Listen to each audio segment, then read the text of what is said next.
할렐루야. 네. 자, 오늘 이 시간 우리 주님께 나오신 저와 여러분들을 환영하며 축복합니다. 자, 오늘 이 시간을 통해서 정말 이 세상이 정말 많이 흉흉하고 많이 힘든 시기에 살아가고 있지만 이 말씀을 통해서 정말 생수의 은혜와 같은 귀한 말씀을 통해서 세임 얻으시고 그 말씀을 통해 승리하며 살아가시는 저와 여러분 되시길 간절히 바랍니다. 그 대학생 몇 명이서 아주 희귀한 식물을 채취하기 위해서 채집하기 위해서 깊은 산속으로 들어가게 되었습니다. 자, 그러다 보니까 이제 벼랑 아래에서 저 아름답게 꽃을 피우고 있는 이 희귀식물을 하나를 발견하게 되었어요. 야, 이 학생들은, 대학생들은 너무 기분이 좋아 서로 야호 하면서 너무 기분이 좋았는데 문제는요, 너무 그 코너에, 너무 그 이제 떨어질 그 코너에 그 꽃이 피어 있다 보니까 도저히 캘 방법이 없는 겁니다. 서로 붙잡고, 서로가 몇 명이서 붙잡고 달려들었지만 도저히 캘 수가 없어요. 캐려면은 이제 밧줄을 묶고 좀 내려가서 그렇게 캐야 되는데 이제 성인들이 좀 다 겁도 나고 이제 혹시라도 떨어질까봐 그 염려스러워서 이제 그렇게 제가 점점 근거하고 있었는데 마침 그때 한 어서 또래 보이는 한 어린 소년이요 그것을 지나가고 있는 거예요. 그래서 이 친구들은 그 아이를 보자마자 한 가지 생각을 하게 되었습니다. 그래서 이제 그 아이에게 이렇게 제안을 해요. 자, 얘야. 저기 밑에 내려가서 내가 밧줄을 단단히 묶어서 잡고 있을 테니까 내려가서 저 꽃 좀 캐주지 않으려? 라고 물어보니까 그 아이가 하는 이야기가 단박이에요. 싫어요? 라고 이야기를 합니다. 자, 그래서 그 대학생들은 다급해지잖아요. 이 아이가 아니면 도저히 저를 캘 수 없을 것 같은데 자신들은 몸무게가 무거우니까 괜히 혹시라도 실수해서 떨어질 수 있겠지만 이 아이는 몸무게가 작고 그냥 간편하게 그냥 분명히 우리가 잘 붙잡고 있으면 절대 문제가 없을 것 같은데 그래서 다시 한번 이야기를 합니다. 우리가 단단히 붙잡고 있을 테니까 걱정하지 마. 그리고 오래 걸리지도 않을 거야. 그냥 캐오기만 하면 돼. 내가 10,000원 줄게. 캐와라. 이야기를 합니다. 자, 그러니까 여기 싫다고 그래요. 그러니까 이 학생들이요. 야, 너 뭐 이렇게 겁이 많냐? 겁쟁이야. 내가 15,000원 줄게. 빨리 가서 좀 캐와. 라고 이야기합니다. 그러니까 이 아이가 하는 이야기가 뭐냐면 그 밧줄을 우리 아빠가 붙잡고 계셨다면 전 돈도 안 받고 내려갈 수 있어요. 하지만 형들이 붙잡고 있다면 싫어요. 라고 이야기했다고 해요. 왜 그렇습니까?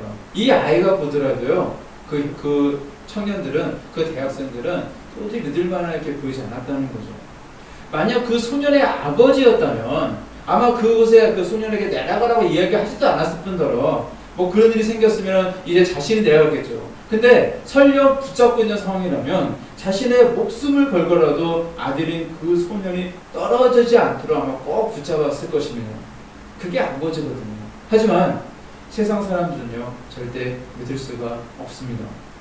요즘 제가 아는 한 분이요, 이제 그분도 목사님이신데 요즘 이제 집을 구하러 다니시는 이제 분이세요. 집을 구하다가 이제 얼마 전에 이제 서구 쪽에 이제 집을 구했다고 하더라고요.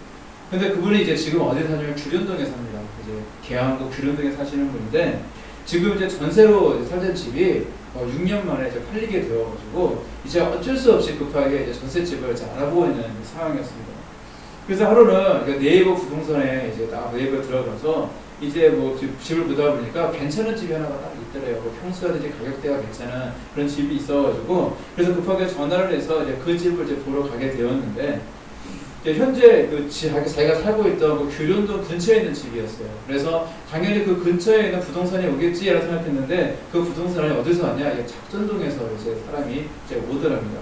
그래서 좀 이상하다 싶었는데 그래서 오니까 이제 만나서 이제 이야기를 하는데 그분이 이제 돈이 많지 않다 보니까 이제 전세 자금 대출을 받을 건데 특별히 이제 국가 쪽에서 운영하고 있는 LH 쪽, 그래서 LH 전세대금 대출을 받을 계획이었거든요. 그래서 이제 그걸 하려고 한다 얘기하니까 꼭 그걸로 해야 되냐, 다른 것보다 많이 있는데 뭐 다른 걸 하라 하면서 자꾸 이제 그러더래요. 그래서 이상하다 싶어서 이제 그렇게 얘기만 하고 집에 와서 그 집 근처에 있는 평소에 잘 아는 그 부동산에 가서 뭐 이런 경우도 있냐라고 물어봤대요. 그랬더니 그 부동산 그 주인이 사장님이 하는 이야기가 무엇이냐면 어떤 부동산은 이제 컨설팅 이제 회사와 같이 이렇게 조인을 해서 짜고는 매매가가 만일 1억 5천만 원이다 하면은 이제 그 건물을요 전세로 매매잖아요. 파는 가격이 1억 5천 원인데 전세로 1억 7천원에 내놓는다는 거예요. 그러니까 워낙에 전세가 귀하다 보니까 사람들이 그런 돈이라도 들어오는 사람들이 있다는 겁니다. 그래서 이제 혹시라도 이제 그곳에 계약한 사람이 있으면 1억 5천은 이제 주인에게 주고 이제 차액의 2천만 원은 서로 나눠가지고 받는다고 이 얘기를 하더래요. 아파트 같은 그런 경우에는 전세가 좀 있는데 특히 이제 그분이 이제 빌라를 찾고 있다 보니까 빌라 같은 경우에는요 전세가 워낙 없다 보니까 뭐 이런 식으로 서로 짜서 이제 소비자를 속이는 경우가 요즘 많이 있다고 합니다.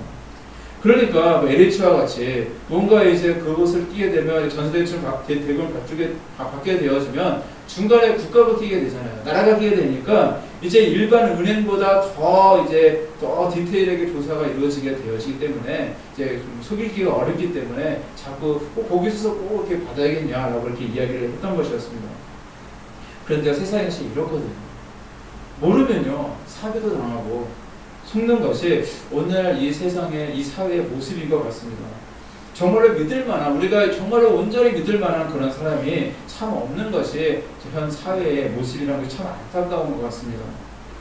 우리가 가정에서도 이제 집수리를 할 때도 마찬가지입니다. 우리가 집수리를 하기 위해서 뭐 어떤 거든 간에 소규모 우리 집수리라고 얘기하는데 그때도 사람을 법사들을 부르잖아요. 그러면 잘 알면 내가 잘 알면 내가 속임을 당하거나 당하지 않을 텐데 모르면요. 정말로 그 돈도 이제 막 그 사람들을 올려받으려고 하고 그리고 일도 대신증 해버리고 돈만 챙겨서 가는 사람들이 정말로 많은 것 같습니다.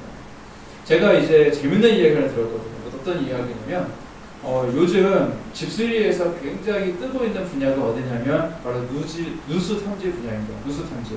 물이 새는 것을 탐지하는 그 분야가 굉장히 뜨고 있는데 굉장히 돈도 많이 버세요. 그분들 돈도 많이 버는 그런 직업입니다. 근데 이제 인천시에 보게 되어지면 그 닥터 하우징이라고 하는 그 단체가 있습니다. 근데 닥터 하우징은 뭐냐면 몇 명의 11명의 그 전문가들이 모여 있는데 그 일종의 무료로 집을 진단해주는. 그러니까 인천시에 어떤 누가 이제 서류를 제출해서 우리 집을 진단해 주세요라고 이렇게 의뢰가 들어오면 이제 그곳에 가서 전문가들 몇 명이 가서 무료로 집을 진단해주는 그런 자원봉사단체입니다. 거기서는 실질적으로 공사를 해주지는 않아요. 하지만 집의 위의 문제를 정확하게 진단을 해서 이제 이렇게 진단, 이렇게 공사를 하시고 이렇게 하면 얼마쯤 나갈 겁니다. 뭐 업체도 소개해주고 뭐 그런 이제 일을 하고 있는 이제 그 닥터 하우징이라는 단체가 있습니다. 근데 그때 이제 전에 얘기를 들어보니까 어떤 이야기를 하냐면 예전에는 몇 년 전, 뭐 그때만 해도 어떤 의뢰가 많이 들어왔냐면 많은 의뢰가 들어왔대요. 뭐 화장실, 뭐 변기 문제, 아니면 세면대 문제, 뭐 타일 문제, 아니면 창호 문제, 아니면 도시가스 문제 등등 다양한 분야에서 의뢰가 들어오게 되었는데 요즘은요 한 10가정 중에 한 9가정은 다 누수에 대한 그 문제 때문에 집에 물이 새요라는 그 문제로 의뢰가 많이 들어온다고 합니다. 왜냐면 그만큼 현재 그 집들이 노후가 많이 되어 있기 때문에 그래요. 지금 이제 30년, 40년 되는 그런 오래된 집들이 많다 보니까 심지어는 50년 이상 된 집들도 있습니다. 그러다 보니까 집이 오래되다 보면 가장 문제가 되는 것이 그 안에 감춰져 배관들, 물이 흐르는 배관의 문제이고 또 그것에서 이제 물이 새는 문제들이 지금 굉장히 많은 사람들의 정말 또 머리를 아프게 해주고 있다고 합니다. 그래서 굉장히 그런 경우가 많아요. 자, 그러면요. 이제 누수 탐지 업체를 부르잖아요. 저희도 윗집에서 물이 새서 한번 누수 탐지 업체를 불러본 적이 있는데 근데 누수 탐지 업체를 부르잖아요. 그러면 저 양심적인 사람들도 있지만 또 비양심적인 사람들도 있습니다. 저 인터넷 통해서 어떻게 광고를 하냐면 제가 누수를 찾지 못하면 돈을 받지 않습니다. 그러니까 그런 광고를 하시는 분들이 있어요. 물론 그런 상황에서 양심적인 사람들도 있겠지만 사실 안타깝게 대부분의 사람들이 좀 비양심적인 사람들입니다.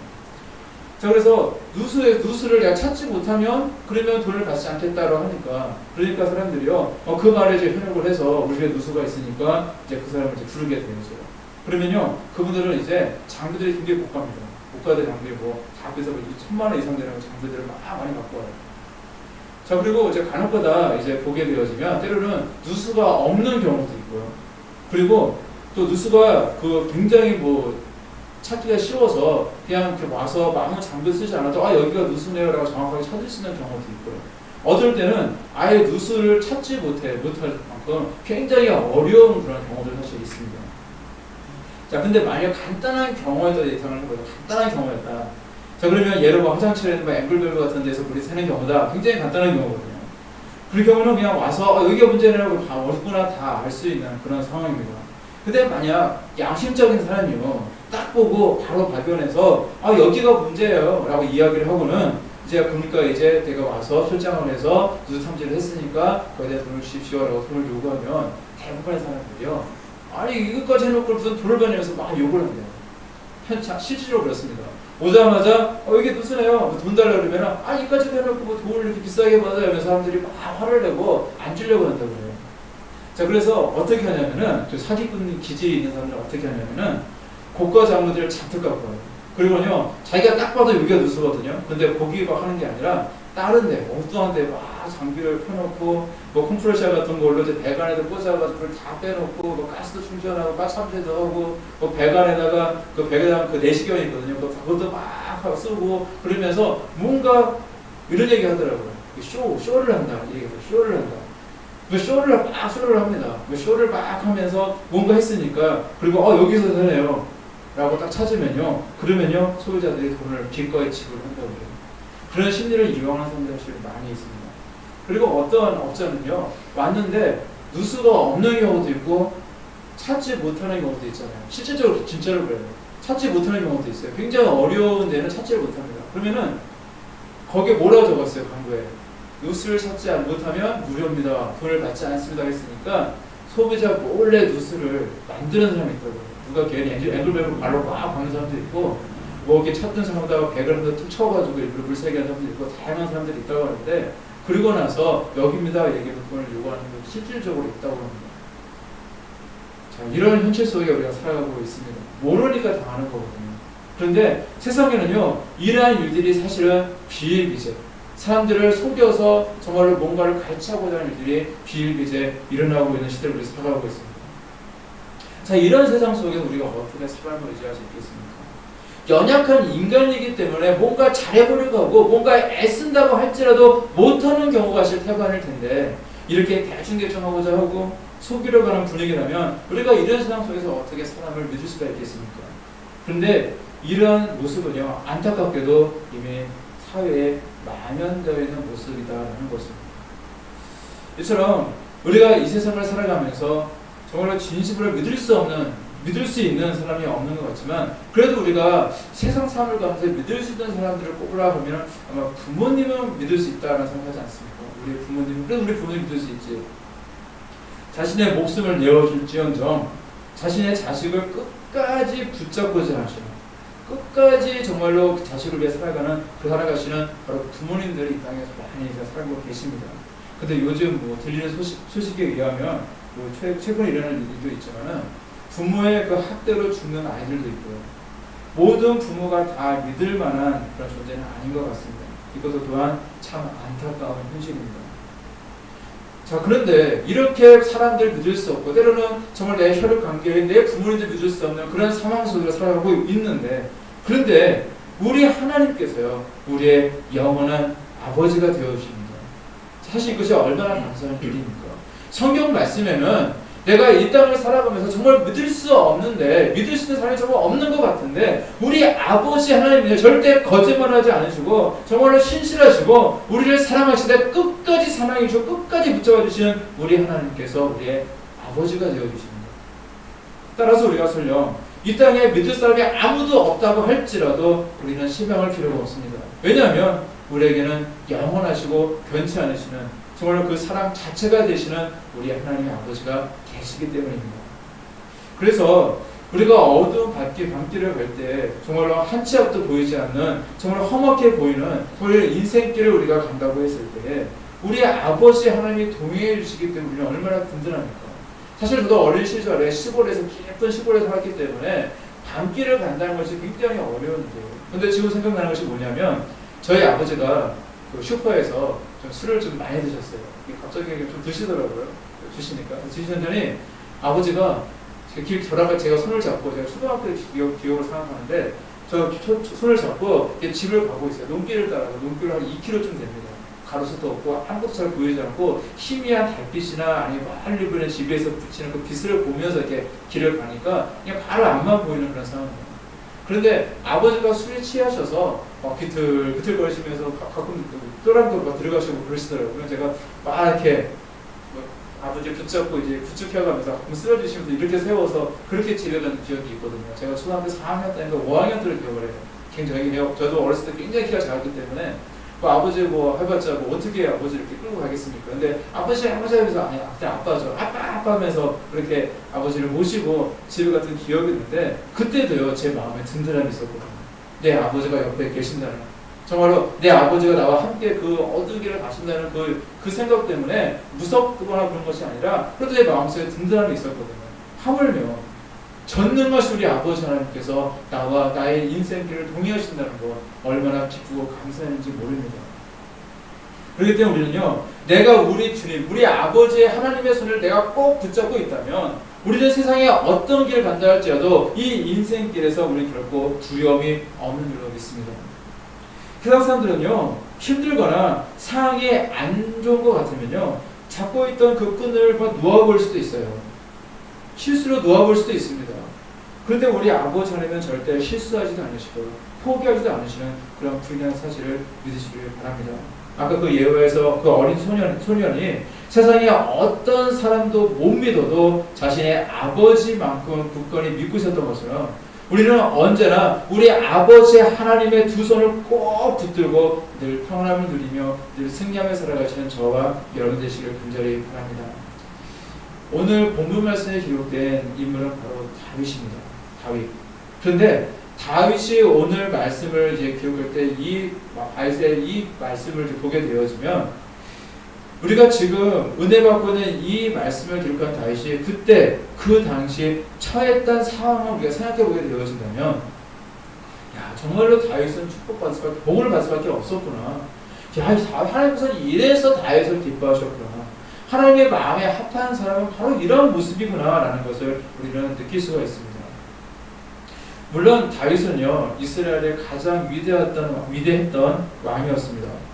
그러나 그는 이스라엘의 왕에 오르기까지 얼마나 많은 수모와 고통을 겪었는지 알 수가 없습니다. 특히 다윗이 왕위를 오르기 전까지요 그의 바로 상대 왕이었던 이제 사울로부터 정말로 죽음의 그 위협 속에 그런 살아갈 수밖에 없었는데 그는 늘 그로 인해서 늘 두려움 속에 늘 그 밤을 지새웠던 그의 인생과 삶이 있었더라는 겁니다. 그러니까 주전 약 1020년에서 1010년까지 약 10년 동안 그는 정등 고향 등을 등지고 이제 피난 생활을 해야만 했습니다. 그때 다윗이 당했던 수모와 위협은요 이제 보통 사람 참 절대 감당하기 힘든 일이었고요. 그리고 그때도 늘 그는 시를 쓰면서 하나님을 높여드리며 살았던 또 그의 모습을 좀 보게 되어집니다. 한 가지 예로 제가 어느 날 그런 생각을 하게 되어져요. 이렇게 이제 이스라엘에게 살다가는 사울 왕에게 쫓기다가 언젠가는 붙잡혀서 내가 죽을 수밖에 없겠구나 라는 생각을 하게 되어집니다. 그래서 할 수 없다. 이제 외국으로 이제 망명을 하기를 원합니다. 특별히 이스라엘과 가장 적대 관계에 있었던 이제 블레셋이라는 나라, 특별히 그곳에 가드 왕 아기스에게로 그가 이제 가게 되어집니다. 자, 근데 블레셋이라는 나라가 어떤 나라입니까? 다윗은 이전에 블레셋의 대장군이었던 골리앗을 죽인 바로 그런 장본인이었습니다. 그래서 많은 사람들은 사울은 천천히요, 사울 죽은 사람은 천천히요, 다윗은 만만이로다 하면서 그렇게 찬송했던 사람이 바로 다윗이거든요. 자, 그러니까 이 블레셋 사람들의 입장에서 보게 되어지면요, 이 다윗이 자신의 나라로 망명왔다는 것이 달갑지가 않습니다. 그래서 서로가 이제 다윗을 죽이려는 그런 음모를 꾸미게 되어져. 그것을 알게 되었다. 다윗은요, 바로 그 자리에서 살기 위해서 자신의 목숨 하나 정말 유지하기 위해서 그 했던 행동은 바로 이거거든요. 무설주에서 거기서 침을 질질 흘리면서 막영하고 있었던 외친 사람처럼 행동하고 있었던 바로 그의 모습이었다는 거예요.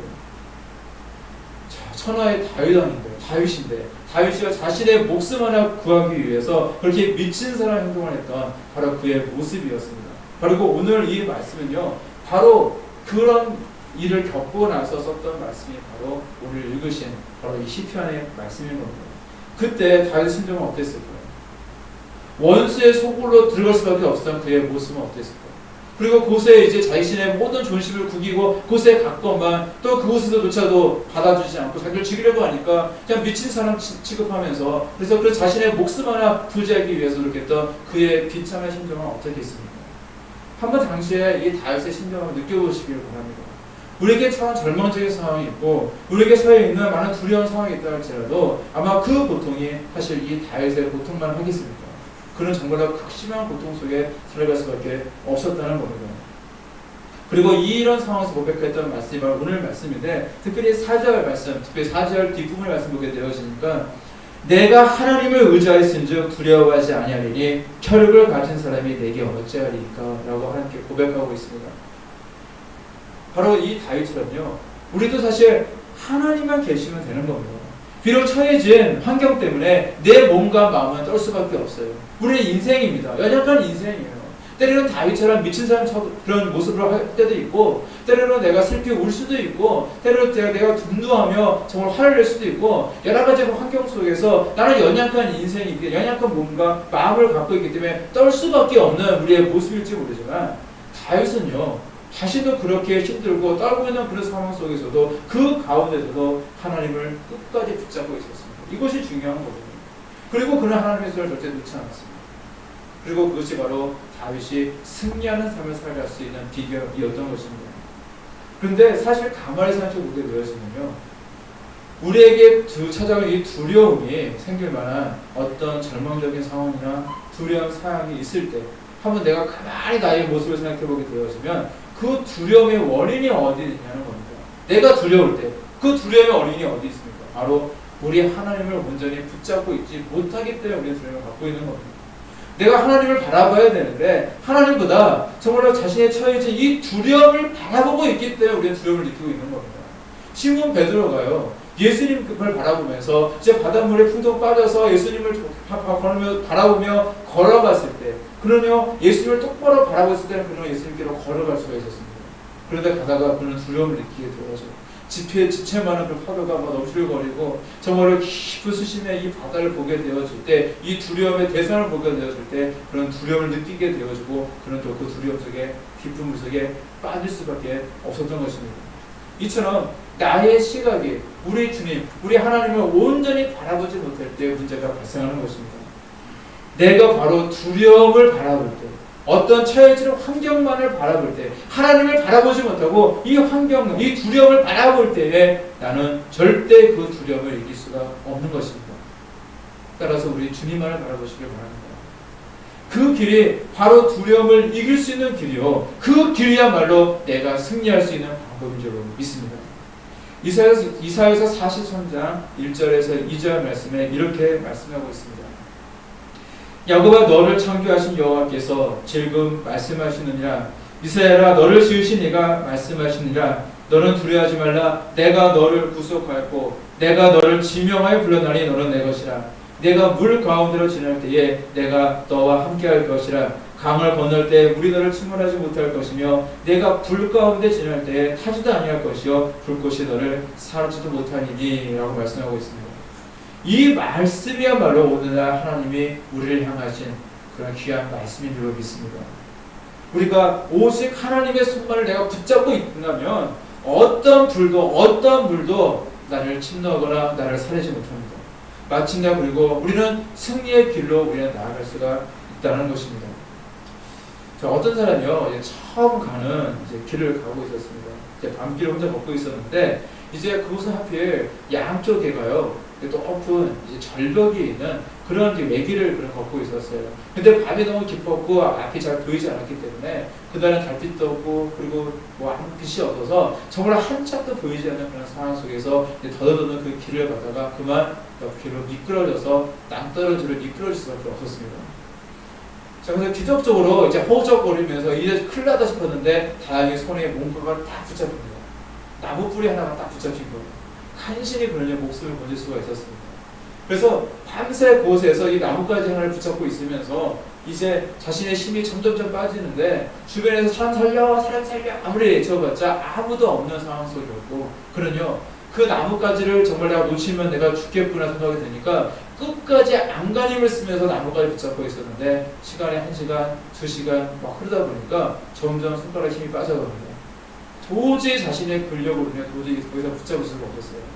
그래서 붙잡다가 정말로 손가락 힘이 다 빠져서 이제 어쩔 수 없이 손을 딱 놓으면서 미끄러지면서 하면서 딱 떨어지는데요. 어떻게 되는지 아세요?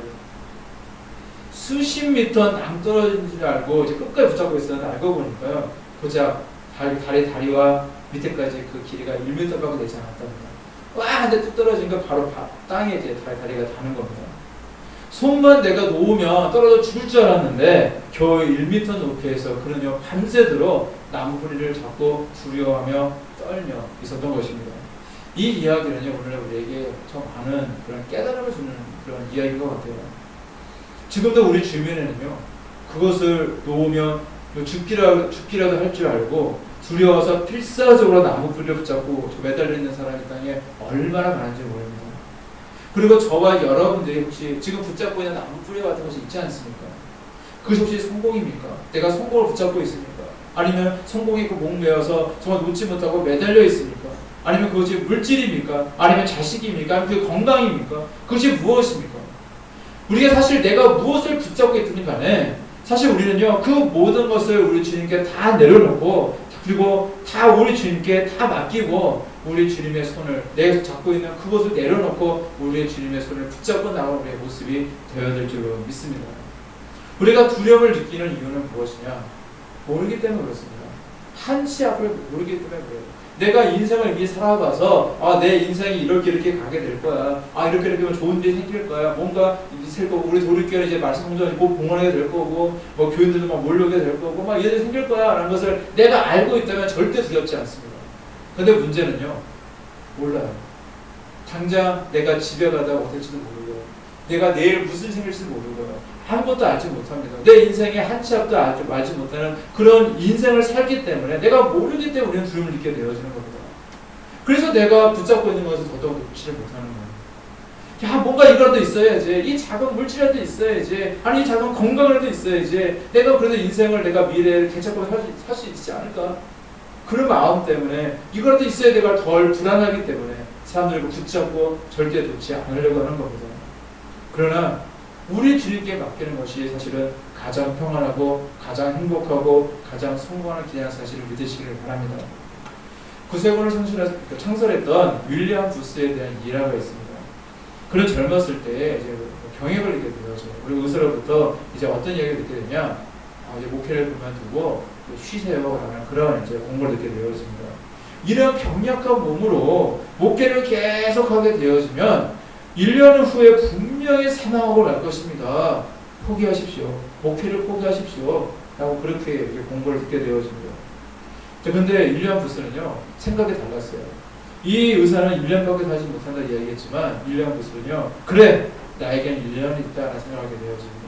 그래서 이 1년만이라도 내가 주님을 위해서 할 수 있는 그런 일들을 찾아보고 정말 내가 순교한다 그 각오로 열심히 복음을 증거하고 열심히 불효한 이웃을 위해서 구세사업을 펼치며 열심히 삶을 해보자라는 걸 각오를 가지고 정말 그렇게 생활을 하게 되어집니다.